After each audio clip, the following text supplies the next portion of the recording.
ఘనంగా ప్రారంభమైంది. ఆల్వాల్ సర్కిల్ పరిధిలోని మచ్చబొల్లారం, తుర్కపల్లి, బొల్లారం, సుభాష్ నగర్ ప్రాంతాలలో అర్హులైన మహిళలకు చీరలు పంపిణీ చేశారు. మాజీ ఎమ్మెల్యే మైనంపల్లి హనుమంతరావు ఆదేశాల మేరకు నిర్వహించిన ఈ కార్యక్రమానికి మల్కాజ్గిరి ఇన్ఛార్జ్ తోట లక్ష్మీకాంత్ రెడ్డి నాయకత్వం వహించగా మాజీ కార్పొరేటర్ రాజేంద్రనాథ్ సమన్వయంతో చేశారు.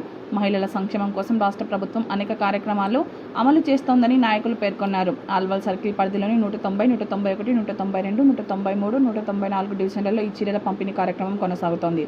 పెద్ద సంఖ్యలో మహిళలు పాల్గొని ఇందిరమ్మ చీరలను స్వీకరించారు. ప్రభుత్వం అందిస్తున్న సంక్షేమ పథకాలు ప్రతి కుటుంబానికి చేరేలా కృషి చేస్తున్నామని నాయకులు తెలిపారు. ఈ సందర్భంగా మహిళలు ప్రభుత్వానికి, స్థానిక నాయకులు కృతజ్ఞతలు తెలియజేశారు. ఈ కార్యక్రమంలో కాంగ్రెస్ పార్టీ సీనియర్ నాయకులు, మహిళా నాయకులు, కార్యకర్తలు, స్థానిక ప్రజలు పెద్ద సంఖ్యలో పాల్గొన్నారు.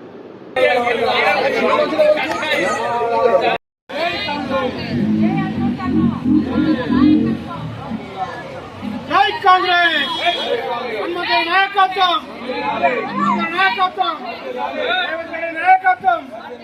జై కాంగ్రెస్, జై కాంగ్రెస్. అమ్మ మీరు జరగండి అమ్మ